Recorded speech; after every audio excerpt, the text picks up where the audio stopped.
a group of enslaved people in Galveston, Texas, finally learned that they were free from the institution of slavery.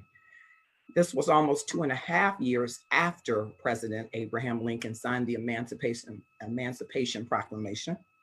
The Civil War was still going on, and when it ended, Union Major General Gordon Granger traveled to Texas to issue an order stating that all enslaved people were free, establishing a new relationship between former masters and slaves as employers and hired labor.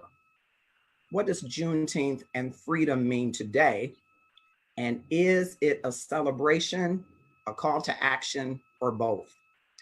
I am Marcus Holmes, and hello from wherever you are to wherever you are. I am in sunny Detroit, that is 84 degrees right now. And so as you're coming in, whether you are on LinkedIn Live or you are sharing this, drop in the comments where you are and what the weather is there. I was just telling our wonderful panel of guests, who you will hear from momentarily, that their accomplishments are so voluminous that they could fill up the pages of the Old Testament. I am so honored in an inaugural LinkedIn Live for me that I got some heavyweight folks to come and share with you. And so I'm gonna just pull snippets from their background, but we will have the opportunity to align you with them, connect you with them, so you can learn all of the wonderful wealth of personhood that they are. They are incredible humans, and I want to thank them.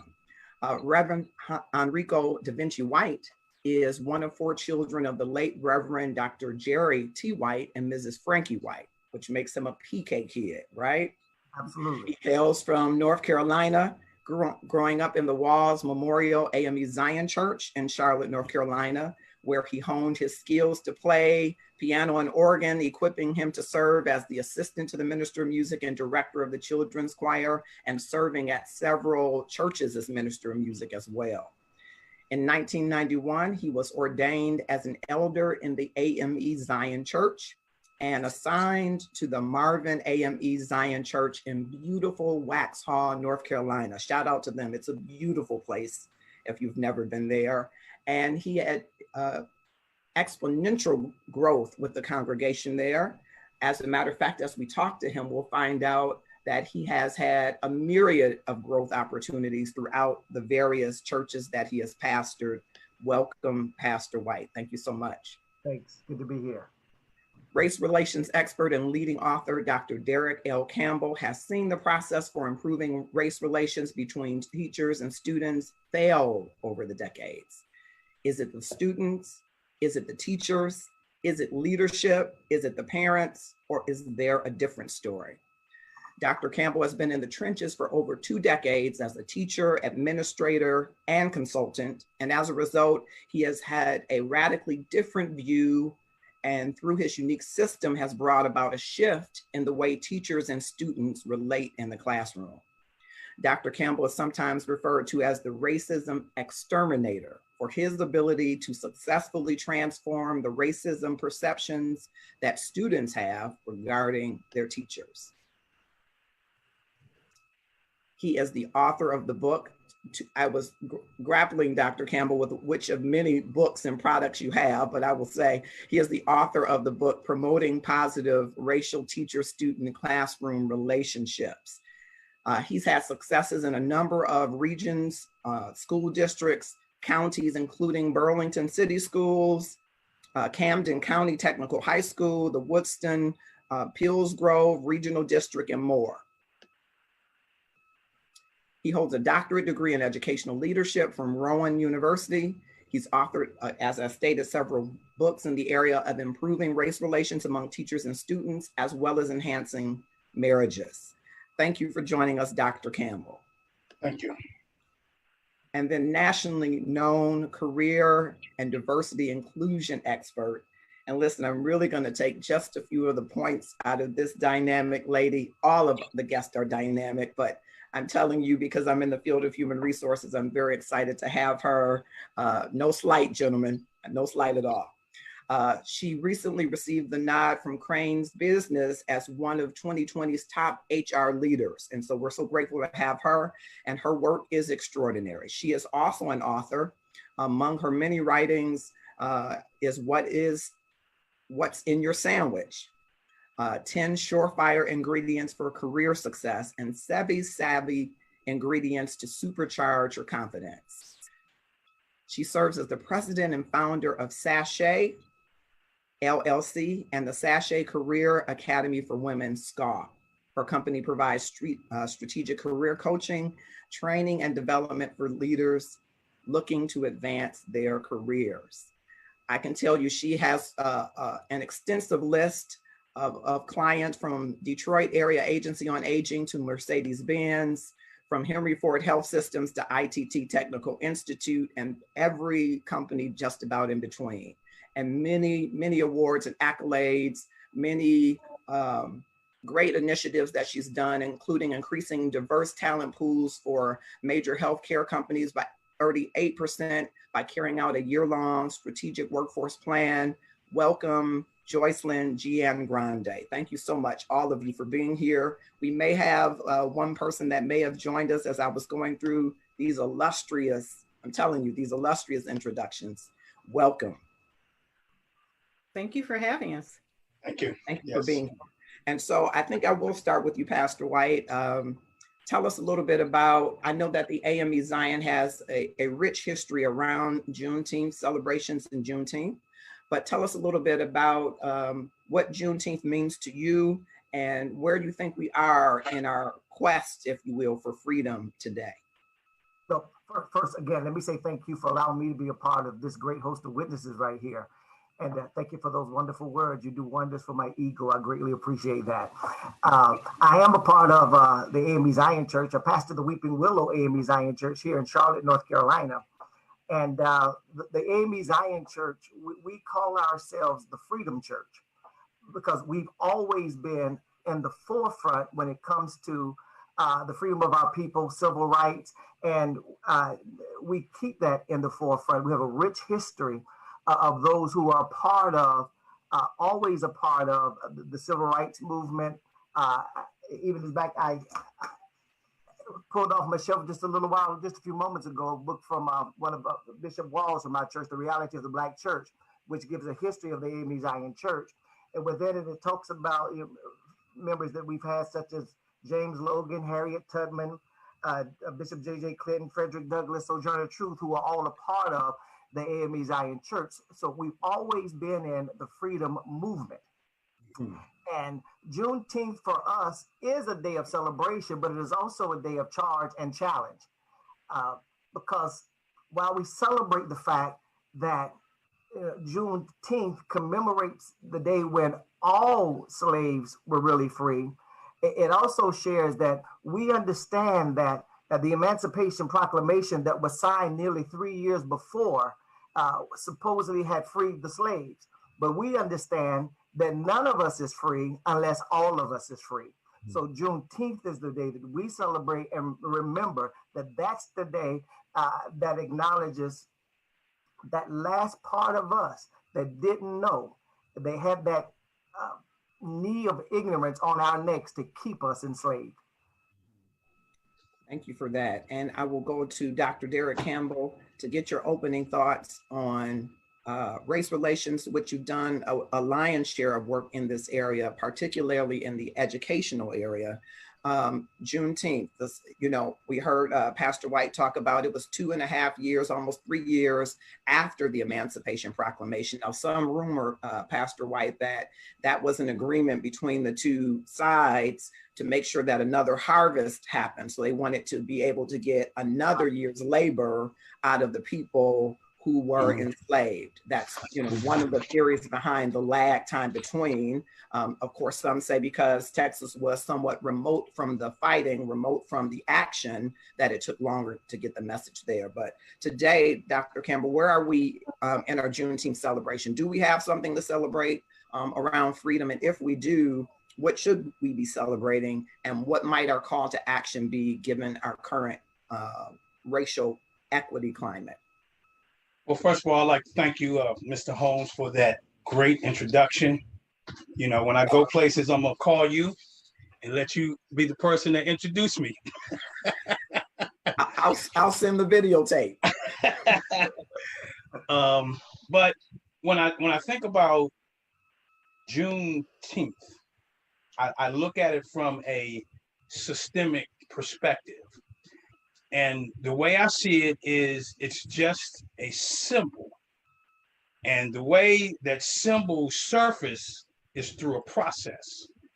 But one of the things that happens is happening in that process is that we are going to continue to be economically deprived.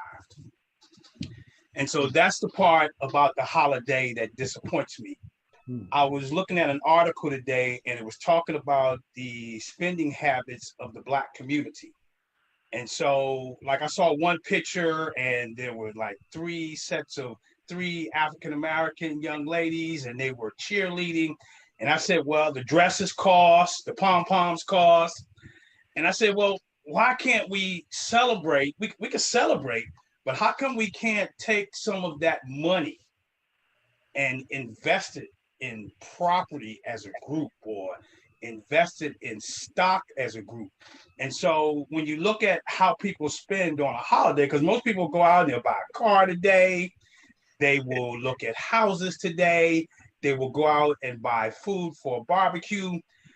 I think we're sending our younger generation the wrong message. And I think that as we move forward, we have to use different types of technology, and technology doesn't exactly have to be electronic or electric. It's just a different way of doing things. We have to use and teach them to use different technology so that they don't continue this economic racial gap. And that's what really bothers me about this holiday. Yeah, I want to double back to Pastor White. What I didn't mention again, and again, forgive me, there are so many facets to all of you. And welcome, LaToya Henry. I will jump back to get a little bit of your bio. Thank you for joining us. But Pastor White is also a realtor. So I was going to ask him about, economic empowerment and whether or not it makes sense to start to build consortiums of realtors, consortiums of businesses, so that we teach our young people particularly about how to empower themselves economically so that our voice begins to matter. If that would be something that we should be embedding in educational efforts as strategies very early on. What do you think about that, Pastor White? Without a question. I was involved in real estate some years ago.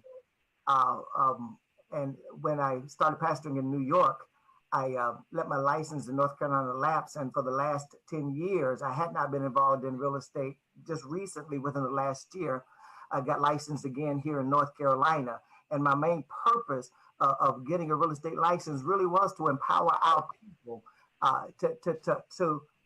to own the American dream and not just be renters of the dream, because it is actually ownership and economics that really brings about the power, because things in this country don't change unless money changes minds. And I wanted to make sure that I mentioned that in the number of churches that you have pastored, of course, in the AME Zion church, you get moved around based on the bishop, based on assignments, but just about every church that you've gone to, you've grown it exponentially and paid off its debt. And so I think there is a wealth of information in that to teach people how to be great stewards of economic resources when they get them. Because one of the things I don't think that we've taught our young people is that they are free to the extent to make better choices. Even though there are the impacts of drugs in neighborhoods and gangs in neighborhoods and poverty, and there's still too many children who aren't getting the nutrition that they need daily, there are ways that we can change the structure so that we get to them the resources that they will need to make better choices, because it will be about the choices that they make. As you and I know, it's the choices that we made 20 years ago that help to get us wherever we might be today. I'm going to go to Joycelyn Giangrande. Again, I'm so honored to have you. You've done over 25 years in the diversity and inclusion space. So I wanted to hear your thoughts about the Juneteenth celebration. You know, Nike was probably the first to come out and make it a holiday at their company, giving everybody time off. Then Quicken Loans came out, Dan Gilbert, and gave his 30,000 employees the day off. And a number of organizations have followed. Some say, Joycelyn, that this might be an example of performative allyship, that companies are just stepping forward to make nice so that their conscious capitalistic efforts are not derailed. From an employer standpoint, what do you say to companies about Juneteenth celebrations and the day off? And what are your thoughts about where we are in freedom and equity? Wow, thank you for that wonderful question and introduction. And again, I want to also thank you for the invitation to allow me to be on a panel with such prestigious panelists, and you were very strategic in getting a well-rounded approach. We have the community from the church perspective, so important in our community, from the educational perspective, and then you asked for my corporate perspective as well. Juneteenth, I think it's really important, particularly when you're looking at employers. And let me just kind of put it into context. Juneteenth is actually the longest running African-American holiday, the longest running African-American holiday. And it's also known, I'm sure many of you know all that as well, is that it's America's second Independence Day. So if it's the longest African-American holiday and the second Americans' Independence Day, it's kind of interesting that now organizations, corporations are just looking at this as potentially a holiday for their employees.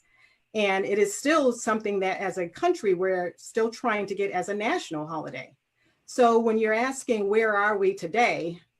We are still trying to get the recognition that we, so rightly deserve as African-American people. In the workplace, it's very interesting as well, because even though Juneteenth recognizes our liberation, our freedom, at the time, not many of the slaves knew that they were free. The information didn't get to them. And even when it did on Juneteenth, it wasn't until the 1960s that we actually truly got the civil rights where we could use public facilities and integration. And so the interesting thing from a corporate perspective for me, and how I'd like to set myself aside for, as a diversity, equity, and inclusion consultant, is that one of my kind of taglines, I say, I'm a strategic diversity and inclusion expert who understands the difference between just doing diversity versus building a culture that embraces it. And that's kind of the umbrella that I work under, because there's a difference between doing diversity.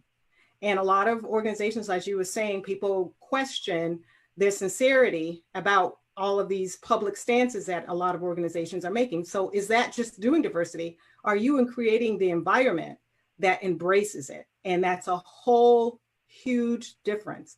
And so when I work with organizations, that's what I do. I focus on the culture, because if you make it just about the people, that's just half of the equation. So that's kind of my perspective. There's still a long way to go, but I always say, one mentor of mine said to me, never waste a crisis. And so, this could be another opportunity for us to refocus, to kind of leverage this opportunity to get more of the equity, and which I think is so important. Thank you, Joycelyn. I really appreciate that. And I do want to talk to you a little bit more as we move forward about what organizations might do differently. One organization, Amazon, which I'm going to be releasing a book on Amazon in probably 50 days or so. So no besmirking the Amazon, but he said, tell the employees don't do any meetings today. And I think maybe there should be meetings today, meetings of employee resource groups and affinity groups and ambassador groups to have the discussions about race relations. I think it would be a better usage of the time. Watermelon and red pop are supposed to be symbols of the celebration of Juneteenth, but I think we have to do more than celebrate on holidays. We got to reflect and look at the current crisis and the current climate and see what we can do to make a change. So I do want to talk to you a little bit more. I will double back to that. Thank you so much. You said you're honored to be here. I'm honored to have all of you here, really. I'm putting it on my resume. I don't know how I'm putting it on there yet, but I'm putting it on my resume. And to round out this collective, I have LaToya Henry, who is one of my faves. I'm going to call her one of my faves. And I haven't had the opportunity during this pandemic to see her. By this time in the year, we would have already seen each other and hugged. And so the human side of me is so excited. Part of me is so excited, LaToya, because what our panelists don't know and our listeners don't know is that you are a COVID-19 survivor. And we are so grateful that you are in recovery and you look well and look to be doing well. I know you plan to make a cameo appearance because you have so much going on. But I'm so grateful that you are here and that you are here in this Earth School as well. And I just wanted to say that to you. It's like seeing an old friend that you haven't seen in a very long time. So LaToya Henry is, I'm going to call you a serialpreneur. I mean, you do so many different things. Among the things that you do is your work with the NAACP, the Detroit chapter, which is the largest chapter of the NAACP. And you work diligently, hands-on with the sit-down dinner that everybody missed this year, right? For the NAACP Freedom Fund dinner, which I don't know if it's the largest sit-down dinner ever, but I think it must rival any sit-down dinner. And so your hands are always in that work to make sure that it goes off without a hitch. And you're the owner of your own business, LAH Strategies, where you tell brilliant stories for your customers, your clients. You tell their stories. And so we got your journalism expertise from your background in journalism. And I am so grateful to have you here. Juneteenth. What does Juneteenth mean today? I believe that, we have been working to get it as a national holiday. But I think more than a holiday, we need a call to action and maybe a celebration, but I want to hear your thoughts. And welcome. Thank you for having me. Welcome to the rest of the panel. First of all, yes, very glad to be here. It's been, I'm still in the recovery process, but getting out more. And today is actually my first day back in the office, so excuse if it's cluttered. But we are doing Juneteenth work today. We have an event today called Make Juneteenth Count. And we will be providing our volunteers with information to canvass certain parts of the city to continue to spread the word about the census and the upcoming elections. And we will be equipping our volunteers with PPE so that they are protected as well. So we're very excited about that. And I'm excited to be able to be in the space. A couple of weeks ago, there were protests and everything, and I wasn't ready just yet to participate in those, but I'm definitely glad to be able to be here. And so Juneteenth it's important. I think we can do both. Because when I first learned about Juneteenth, it was in high school, and it was my high school teacher who let us know that in Galveston and certain parts of Texas, it is a very big deal, and so they educate and celebrate. And so I believe that we should do both, and it's important. It's important for even our people who don't know, and this is probably their first time really hearing about Juneteenth. So we just have to make sure that we continue to take ownership and that we work hard for it not to be whitewashed, for there not to be, and no offense to JCPenney, but a JCPenney Juneteenth linen sale. And because we know that the commercialization of holidays can happen, will happen, and does happen. And so each year that I've been involved with the NAACP, we've always tried to do something educational, want to connect our young people, because we realize not everybody may know about it. And then how can you make it? And I believe this is what's been mentioned here on this Zoom call, this panel, make things actionable items, because what does it mean? We are talking about 2 years after almost 2.5 years, when you think about it, the Emancipation Proclamation was signed, that as far as we know, the last slaves found out that they were indeed free.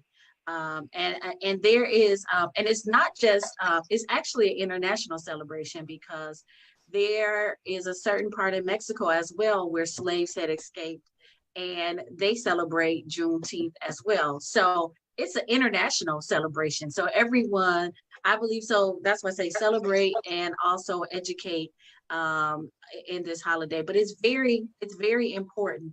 I too, at first was concerned, but I realized that sometimes you got to meet people where they are. And so if these companies are taking this first step, then let's build upon this.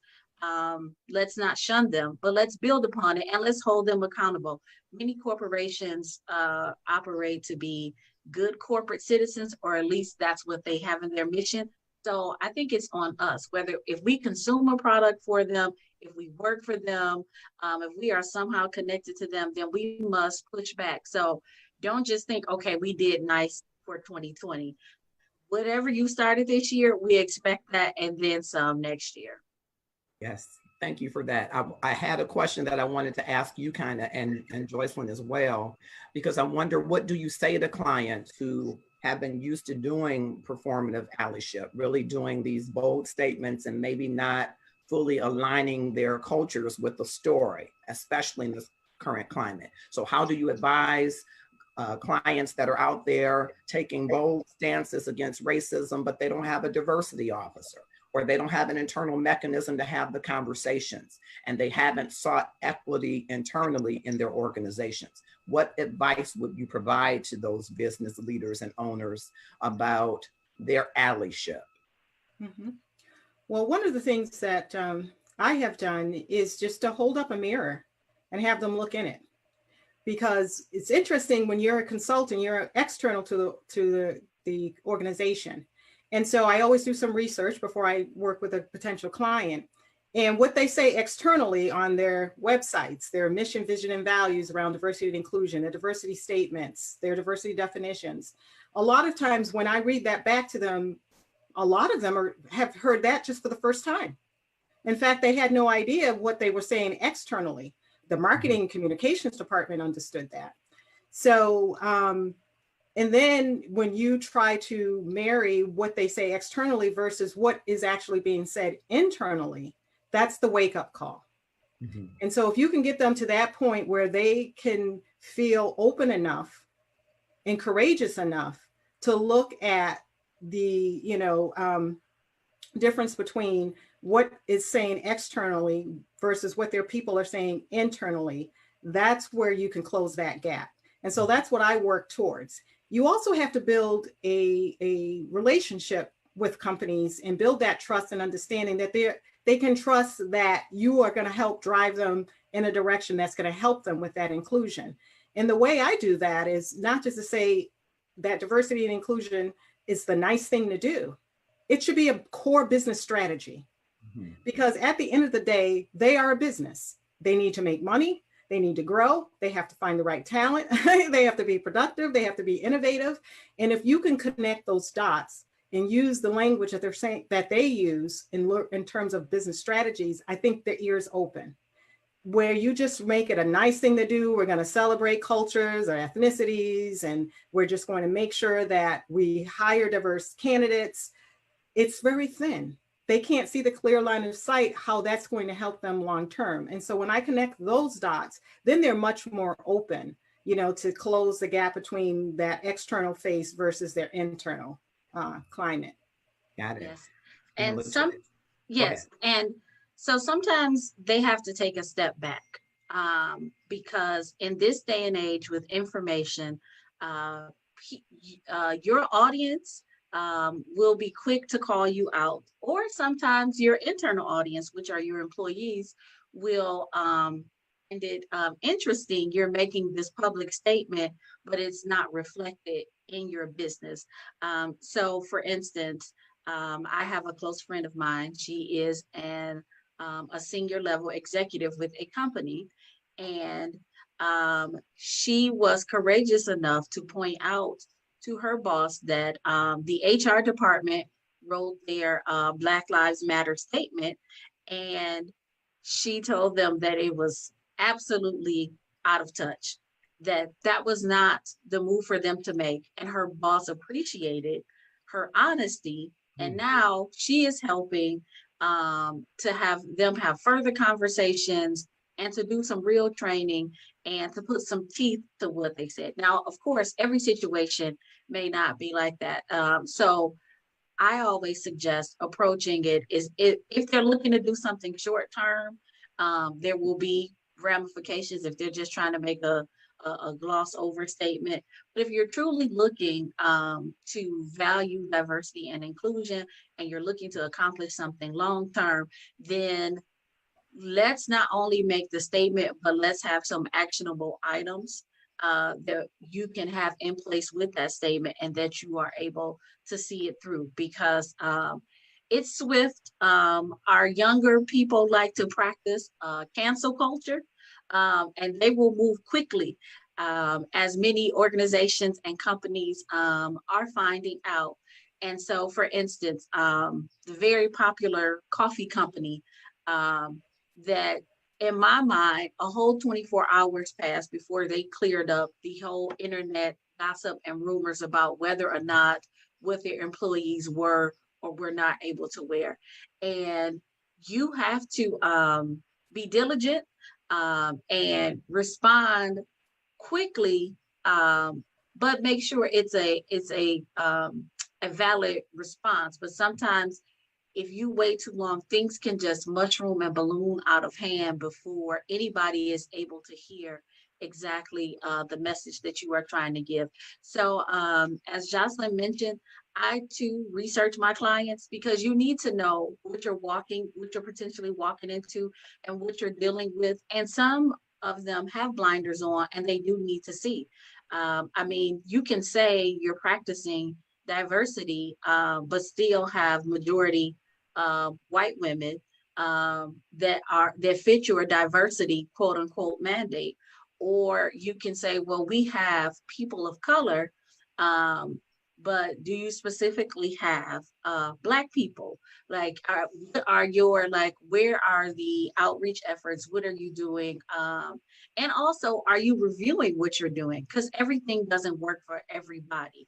And so you mentioned about some companies they're encouraging their employees to be off today, take the time to reflect, but it may work for some companies too to do, workshops or teach-ins, or like, how do we build upon that? And so just try to create strategies that know your audience, your internal audience, your employees, and what will work best, because your employees are also a reflection.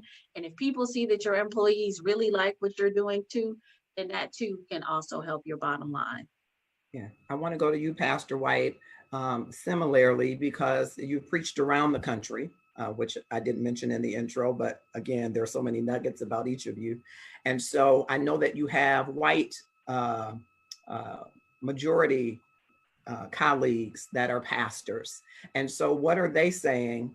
What's been their response? And what is your conversation, if any, with them about what the makeup of their leadership, their organization, whether or not the statements that they're making publicly, whether those align with what the congregation is, whether it's intergenerational, whether it's multicultural. We heard a statement recently from Rob Parsley, and he was, I won't say annihilated, but a lot of people kind of went in on Rob Parsley for his statement about racism, and the sentiment of the statement seemed to say, can we just move past this? This is the best place in the world to live. Can we just move past it? And a lot of people took objection with that. I'm wondering for your white counterparts in pastoral ministry, whether or not there's been any dialogue around the messaging that's out there. What I did not see or hear the Rod Parsley statement, but as soon as this gathering is over, I am going to check him out and listen to him. But though I have great respect for him, someone mentioned about being out of touch. That would have been an out of touch statement. I believe Jocelyn just said, and I'm sorry if I mispronounced your name, said a moment ago, to never waste a crisis.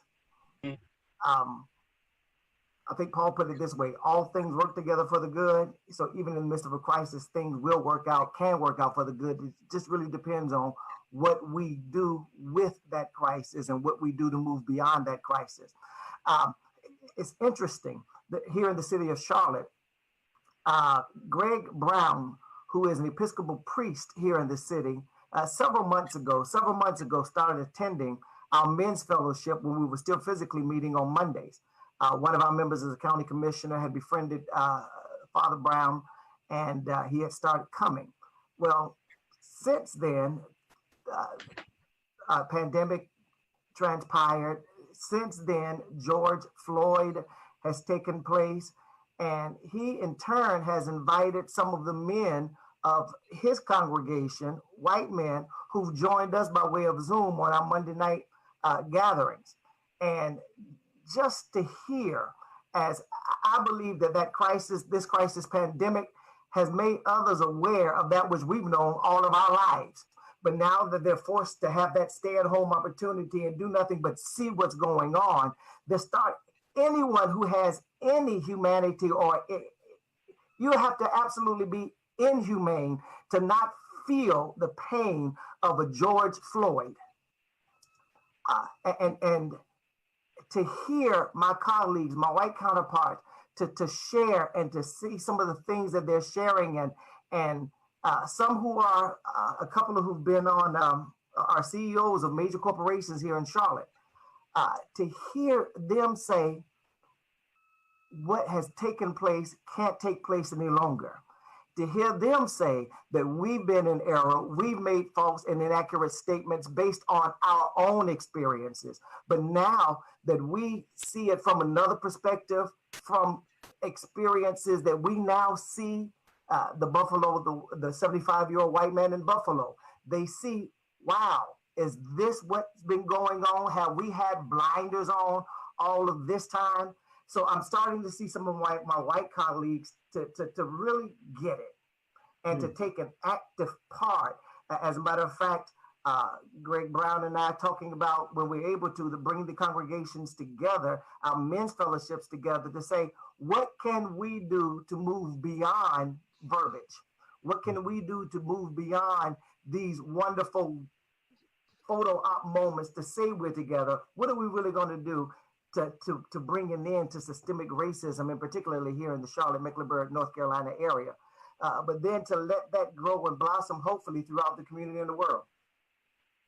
Yes, I think that is awesome. I think we do have to move beyond the verbiage, and I'm so glad to hear that there are partnerships happening in your area doing that very thing. Dr. Campbell, I want you to jump in here because I would imagine, and LaToya also works with young people as well. She is the chairperson for NAACP with the Work for Young People, doing an outstanding job. But I would imagine that you will see glaring inequities in education. And what is the discussion with those that are in leadership relative to those inequities and the messaging around what we're going to do now? You know, there seemed to be a whole push nationally away from really quality education, from a system-based quality education. To me, it seemed that was the push. But are you hearing any shift in messaging from your counterparts that might be on the other side? Well, I haven't heard anything in particular, but as I was listening to the other speakers, I was thinking that this Juneteenth effort will probably dissipate within the educational realm. And the reason I say that is because you have to remember that this holiday is at the end of the year, and normally either schools have closed or they're going to half days. And so the emphasis for this holiday in the educational system is going to probably dissipate. But I do have some recommendations. When I was listening to Jocelyn, and she talked about the corporation involvement, it would be nice if they could contribute monies to teach young people economical empowerment. You know, one of the things that a lot of school districts that don't have the majority of children of color, they will put the holidays on the calendar. For example, Three Kings. If you have a school district that has majority Hispanic children, they put that holiday on the calendar. And so one of the things that can happen is school districts can put the holiday on the calendar, and then also have a unit plan on this holiday, so that this is something that continues to regurgitate or to continue to transform our young people, and it becomes important to them. But like I said before, the holiday is at the end of the school year. Most schools are going to be either closed or closing. If they're closing, this week they normally go to half a days. And so I think eventually this will become a non-holiday, because we're not going to be able to use the educational system to transform it into our next generation. I think that's the problem. Yeah, I could see where that could be a challenge. And I would hope, I know in North Carolina, I have a niece who's in Raleigh, Durham, North Carolina, and they're on a track out system. So they go year round. And so there are ways that they could build programs into, and even if they bridged programs, Latoya, into the summer programming that normally would happen. I know because of social distancing, a lot of organizations have scaled back their programming, but even if there could be bridge efforts, because people are going to do something in the summer. They're in summer school, they're in summer camp, they're in something. Parents, I know, at least in my organization, are like, we got to do something with our kids. They've never loved the teachers more than they do now. So, and not only that, I'm sorry, Marcus, but as the previous gentleman just said, Dr. Campbell, it can be an added unit that can be taught earlier in the year. There just has to be, again, those coming to join together to speak to those at their Board of Education about the curriculum standards and what is being taught. I know that here at the Detroit Public Schools Community District, there's a gentleman by the name of Ken Coleman, and he has spoken at length to the superintendent, Dr. Vitti, about more ways to incorporate not only just Detroit local history, but add back some more elements of African American history. And Detroit has a rich tradition of that. I mean, we have schools that advocated to have African Center education named after some prominent African Americans, such as Paul Robeson and Malcolm X. So I know that the community just has to be united, and there has to be, again, some pushback because it's all about if it falls to the wayside, it's because we haven't pushed back enough. And so I say seize this momentum, because we don't want 5 years later from now to be like, oh, remember in 2020 when everybody was about Juneteenth, and then things are at status quo. I just want to say, because I'm sorry I have to run, and thank you all for allowing me to participate. Great conversation, and I would love to do it some more any other time. So just let me know. But thank you guys. I truly appreciate it. Yes, and health and wellness to you. So great. Thank you, thank you, thank you. As I pivot, I want to read a comment from Candace Owens, and I'd like Joycelyn to get your reaction first and everybody else's reaction as well. She is coined as a political activist, and this is a tweet that she made recently, about 24 hours ago. She says, attention CEOs and business owners, please grow a spine. Stop issuing public apologies, stepping down from your boards, and posting black squares. Stop allowing the radicals in your companies to extort your brand. Everyone needs to stop playing by the left's rules. Joycelyn, hearing that, what do you think? Hearing that comment from Candace Owens, we know that she is a provocateur right now and seems to really be aligned, interestingly, perfectly aligned with the current president. But what do you think about this message that she has to CEOs? What's wrong, if anything, with this message? Well, first of all, let me put my hair back down because that made my hair stand up. But The grow hair on that one.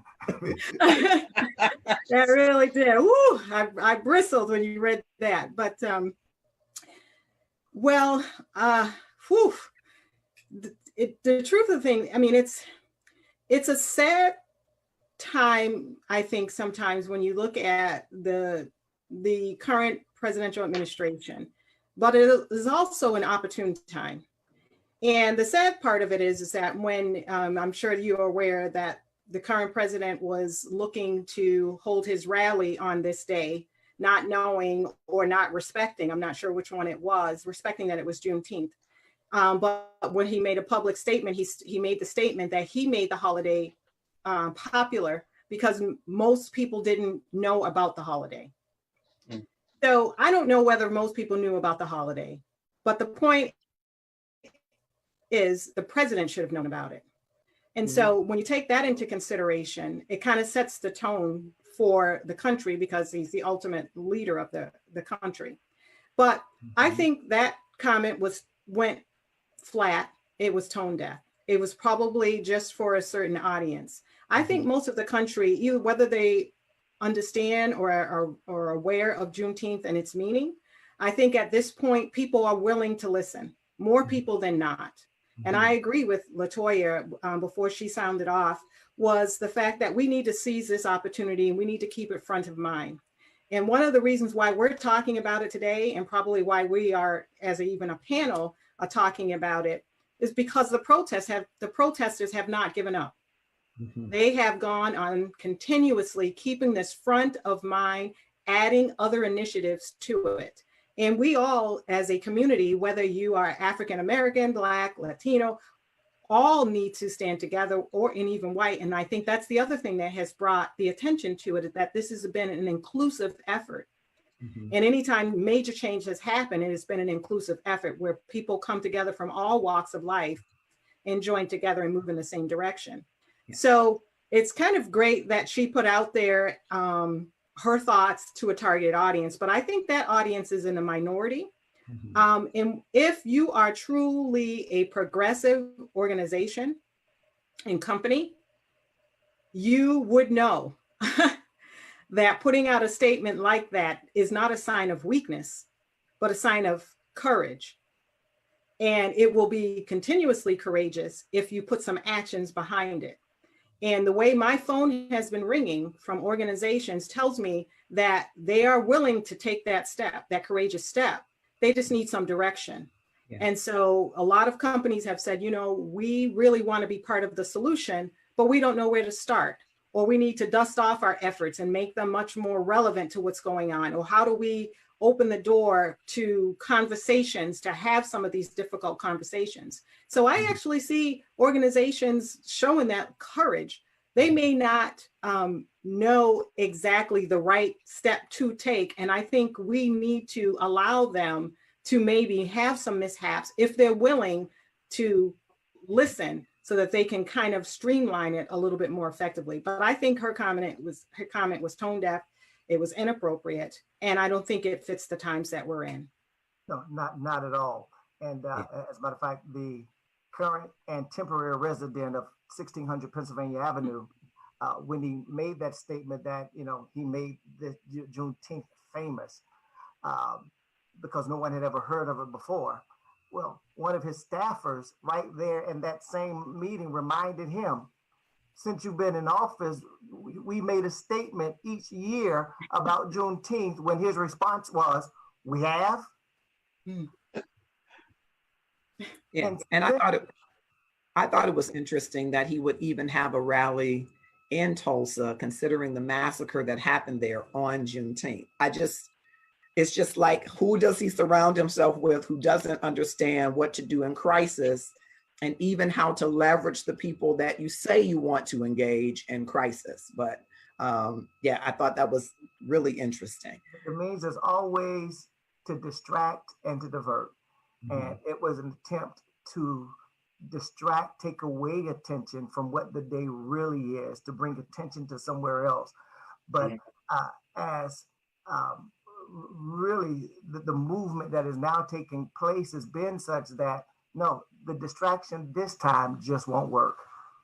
I think Candace's comment was a part of that distraction. Would you agree, Joycelyn? It distracts from listening to employee sentiment. So when you talk about the radicals within your organization, you want to hear from your employees what the sentiment is, because those are some of your biggest brand ambassadors. And so to make a comment to say, don't listen to them, don't listen to the ones that are objecting to whatever you're doing or telling you to do this, kind of diverts the attention from people mobilizing and organizing around employee voice and employee sentiment. What do you think, Joycelyn?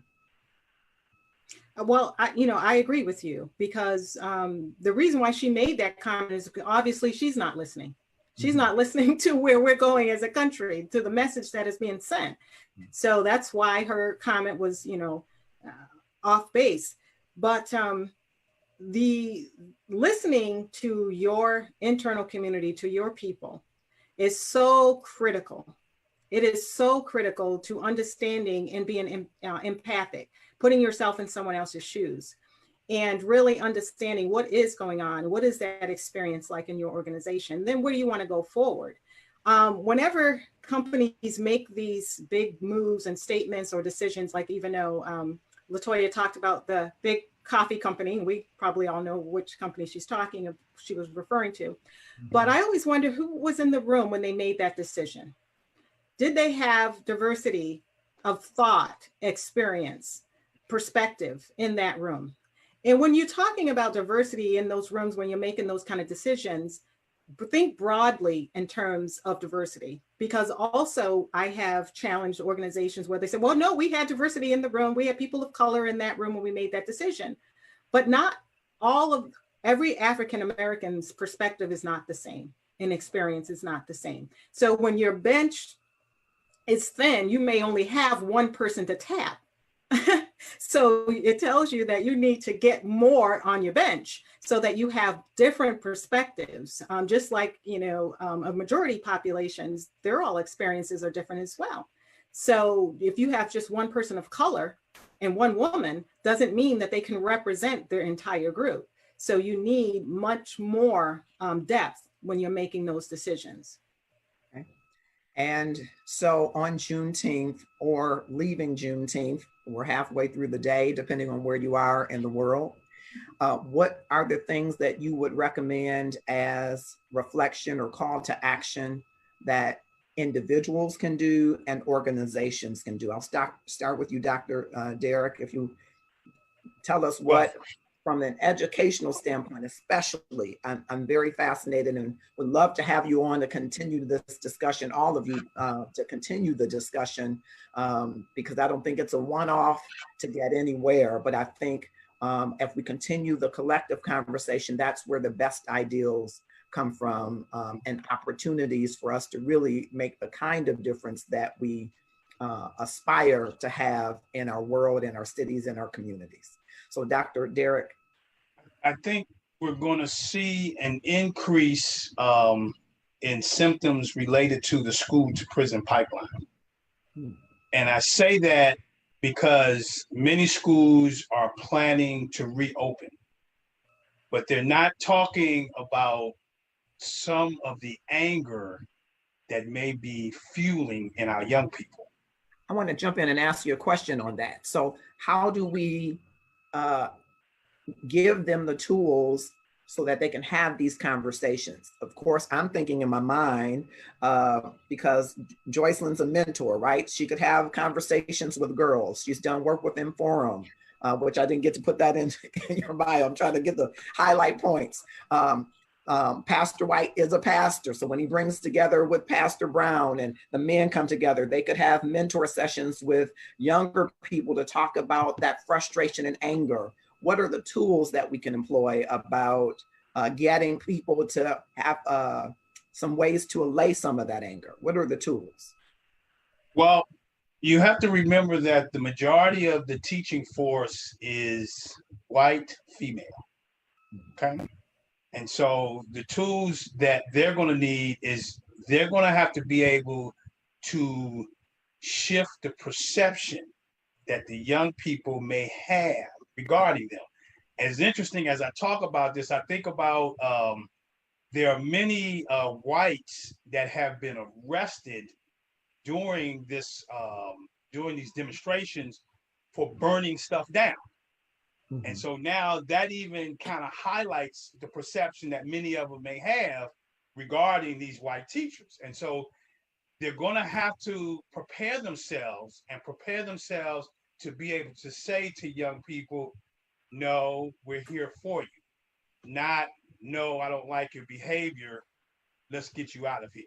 And mm-hmm. so, but that requires a shift in mindset. Do you think they would benefit at all from some strategies around emotional intelligence that, talking about social cues and understanding with more empathy, teaching, building more empathic teaching so that they understand the stark realities that a student is dealing with, informs how he or she shows up and brings their authentic self to school, to learning opportunities. Maybe there are opportunities to build in some of those strategies. I think they have to talk about racism, because when we talk about social and we talk about emotional, I think the problem is we're putting them all in that same bucket again, but we're just using a different tool.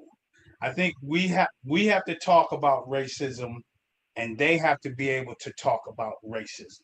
Mm-hmm. It was interesting. I was online with this other young lady, and she was talking about, she's a preschool teacher, and she was talking about how she interacts with them, and she got into the social emotional verbiage. Kids not going to see social emotional. They're going to see, I'm Black, I'm Hispanic, you're white, we have differences. What are you going to do to overcome that difference? And when you place that to the side, you're not solving the problem. You're just putting a little Band-Aid on it, and then eventually it's going to explode. And so I think the school districts, as they continue to plan to open, they have to plan to shift the perception of the teachers. Okay. Because the kids are, I'm telling you, the kids are going to come in with it. Got it. Pastor White, what are the things that we can do from reflection to call to action as we leave Juneteenth? Should we leave Juneteenth? Should it be with us 365? When we forget the lessons of history, history is then doomed to repeat itself. Mm-hmm. And if we forget what Juneteenth is and why we celebrate it, we'll find ourselves going right back down a slippery slope. And what happens then is we forget. We forget. And when we forget, or when we pretend we don't remember, we don't even share with the next generation that which we've been through to help them to really understand how they got to where they now are. There was a gentleman of my former congregation in Waxhaw who was, as the protest had just started several weeks ago over the George Floyd murder, that there was some young people rioting and just destroying things here in the city of Charlotte. And one of my older members was sharing, young man, that really isn't the way to make the difference. I know your frustration, I know your anger, but destroying isn't the way. And the young man's response was, "Oh man, we don't want to hear that Martin Luther King stuff." Mm.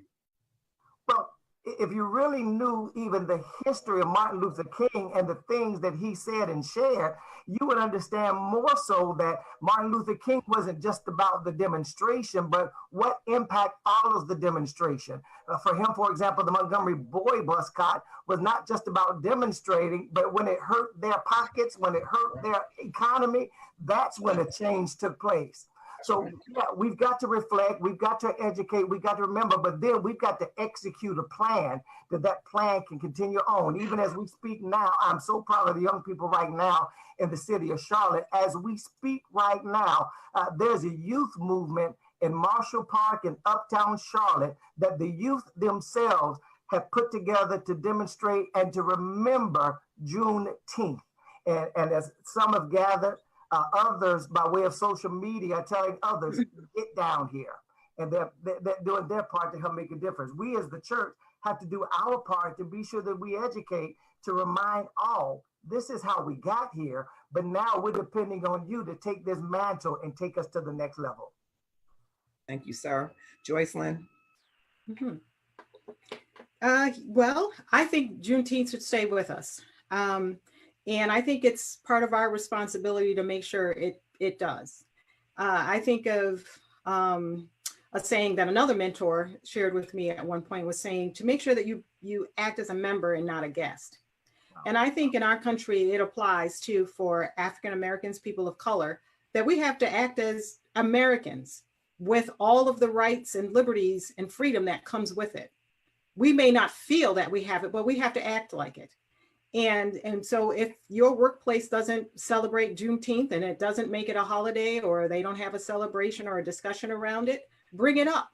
Take the day off if you think that that's the best way to observe it. I mean, I would see people in the organization saying, you know, if they had a religious holiday or observance that the organization didn't recognize, they would say, I'm off on that day because of. So you keep it front of mind. The other thing is that I would also say a call to action would be to keep this inclusive. This is not an African American holiday. This is not a Black holiday. This is an American holiday.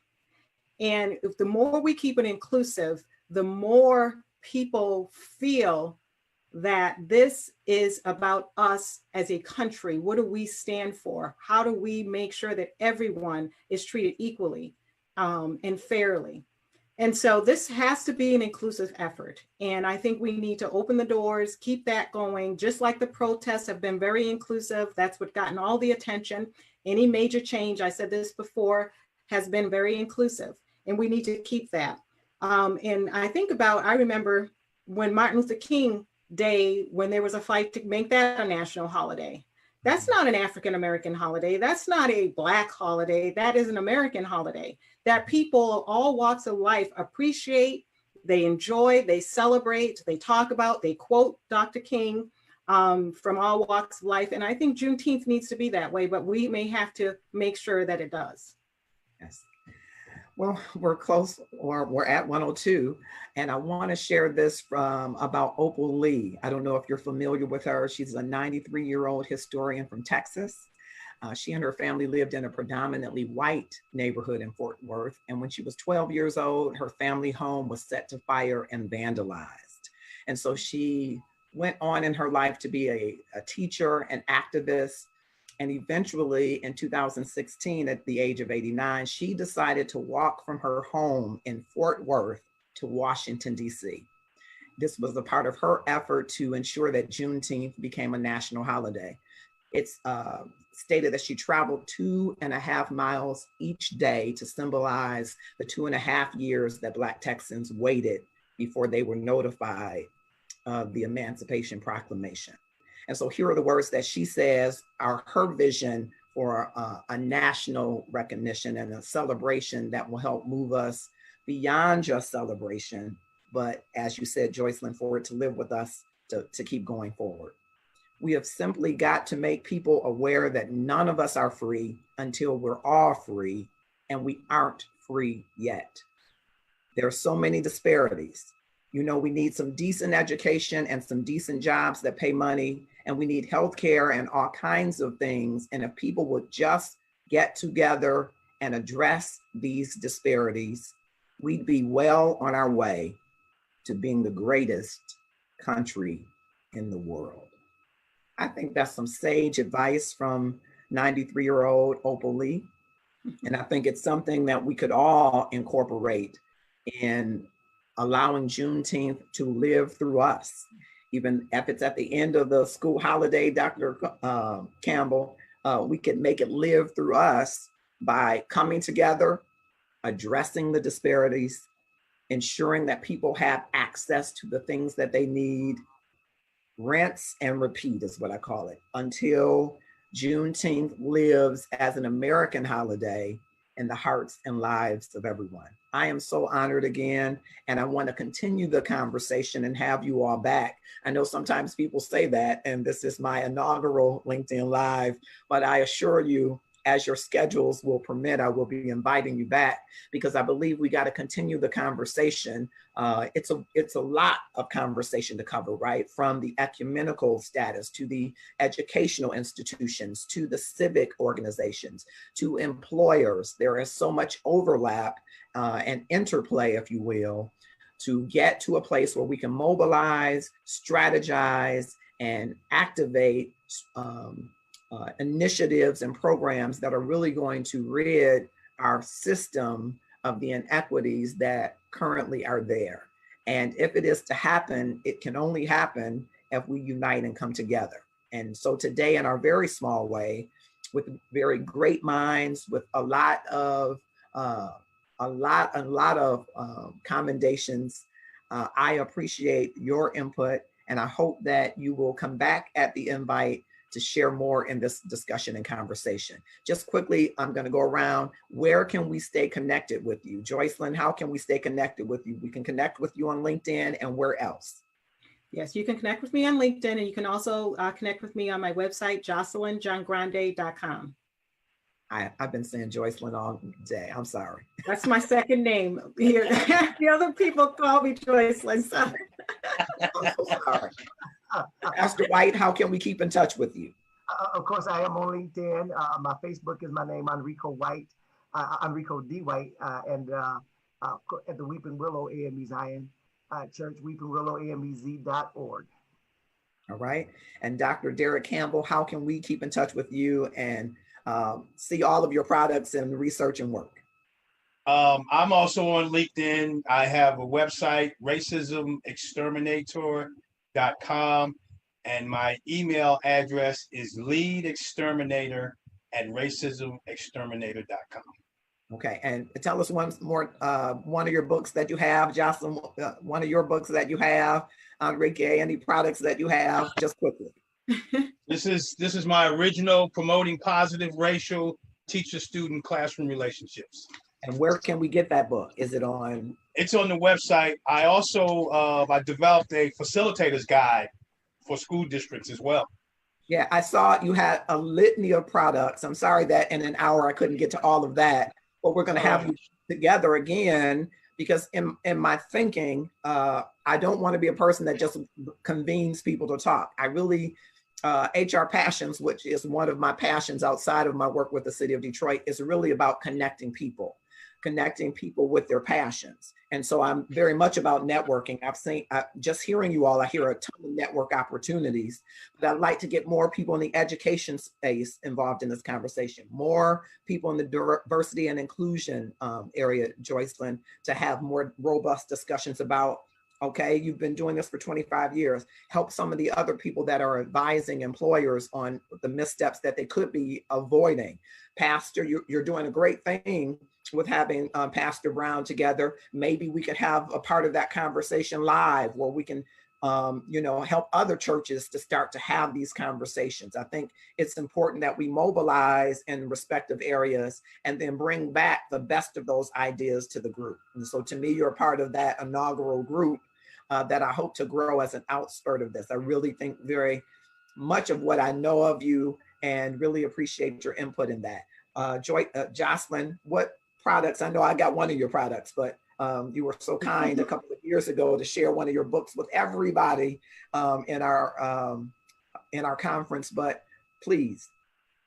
Yes, I have a series of career strategy books called What's in Your Sandwich. They are a series. So this one here is the What's in Your Sandwich, 10 Surefire Ingredients for Career Success. And it has a career strategy guide. And it's about putting the right ingredients in your career strategy. And then I have another one called What's in Your Sandwich, the 7 Savvy Ingredients to Supercharge Your Confidence. And so this is really about how do you build the confidence. Most people have asked me, how did you get the confidence to leave your corporate job and go off and start your own company? So these are the steps that I use to do that, to take a leap of faith and make it happen. I also excited to have a new book coming out in the fall. It's going to be my first diversity and inclusion book.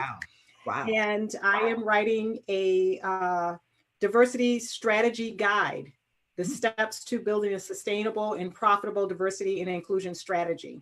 So I have that coming out in the fall, and I'm really excited. It's going to be a how-to book for organizations and putting together a successful strategy around diversity and inclusion. I'm excited. Put me on the pre-sale list. I'm excited. All right. And Pastor White, I don't know if you do have products, but you know what? If you don't have products, you need to make a product around real estate investment. I think that I don't want it to be light on us that every place that you've gone as a pastor, you move them to another level in their financial stewardship. I think that's commendable, but I think that should be a product for pastors and other business owners who want to eliminate debt, who want to be savvy with resources, and who want to experience exponential growth. And see, I won't even ask you for 10%. I won't ask you for 10%. And while there's no book or product yet, the number of people who have recently said there's a book in you. So I'm in prayer on this thing right here to know, and maybe the word you just gave may be the direction to take, but there's something in here that's going to come out soon. Right, wonderful. Thank you all. We're at 1:10, a little bit over the hour. An hour is never enough time, but I appreciate it because it was your precious time that I'm sure you charge as a consultant much more than I could afford. So I thank you so much for your time. I hope that you will be back with us. Thanks to our listening audience, both on LinkedIn and on Facebook. Have a grateful day. Happy Juneteenth and enjoy the celebration.